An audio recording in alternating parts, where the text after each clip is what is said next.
लोकी मारते ने गल्ला मेरे वालियां,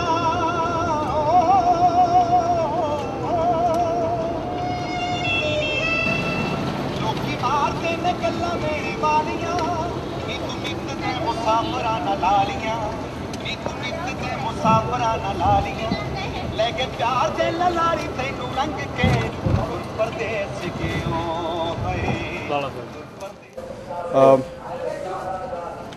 यूथ जो होता है हमारे देश में वो क्या होता है? यूथ किसी भी देश का, हमारे देश का नहीं, किसी भी विश्व के देश का वो एक हथियार होता है, वो एक वेपन होता है। उसको हम अगर चाहें तो, जैसे एक लोहे का टोटा है, उसका चाहे तो हम चाकू बना लें, चाहे हम उसका वो हथियार बना के कहीं भी उसको चला दें। ये देखना है देश के सीनियर लोगों ने कि हमने यूथ को कहाँ लगाना है।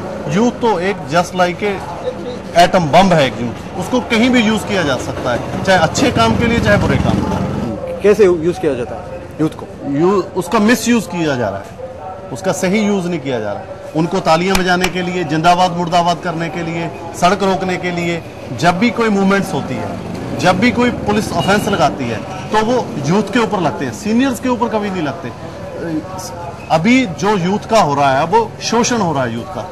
यूथ को सही काम कोई नहीं दे रहा, यूथ के लिए कोई सही मार्गदर्शन कोई नहीं लेके आ रहा, यूथ को अभी यूज किया जा रहा है। इसलिए मैं यूथ पॉलिटिक्स में जाना चाहता हूं, बिकॉज मेरे देश में आज जो कुछ हो रहा है ये सब भारत के लोग जानते हैं कि इस देश में चाहे दूध हो, चाहे घी हो, चाहे पॉइजन हो, वो भी आज मेरे देश में असली नहीं मिल रहा।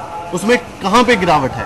अगर किसी ने जहर खा के मरना भी है तो वो आज देश में असली नहीं मिल रहा। अगर किसी ने ताकत के लिए घी खाना है वो असली नहीं मिल रहा। अगर दूध पीना है तो वो असली नहीं मिल रहा।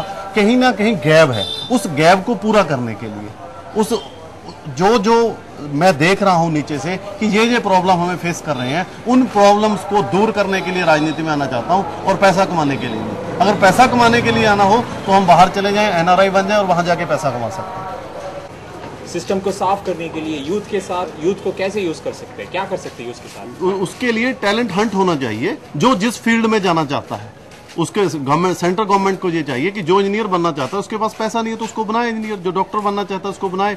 जैसे आपने पास्ट टाइम में सुना होगा, जो हमारे फॉर्मर प्राइम मिनिस्टर थे मिस्टर अटल बिहारी वाजपेयी, उनका जो ऑपरेशन हुआ था ना घुटने का, वो कहां पे हुआ था? यूएसए में।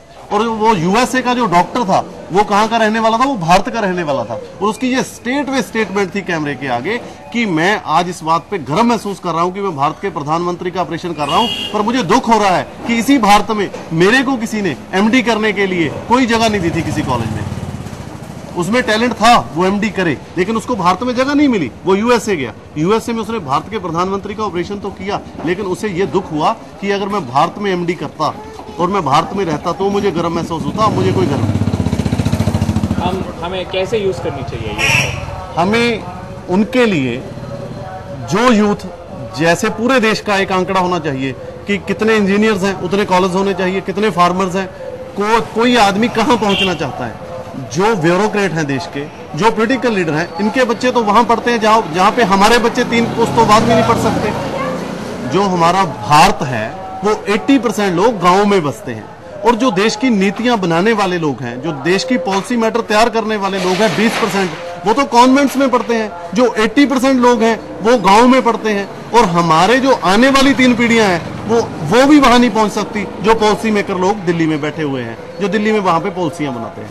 हमारे गांव के लोग तो वहां पे पहुंच ही नहीं सकते। 80%, 20% दिल्ली वाले पॉलिसी मेकर जो हैं वो 80% का सोच ही नहीं सकते, क्योंकि वो उस रास्ते से निकले ही नहीं।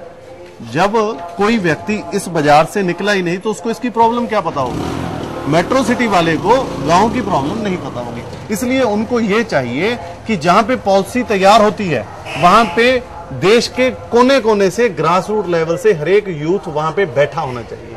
जब वहां पे होगा ही नहीं, प्रैक्टिकल कुछ होगा ही नहीं, सब थ्योरेटिकली होगा, थ्योरी होगा, तो उसमें देश का कुछ नहीं होने वाला है।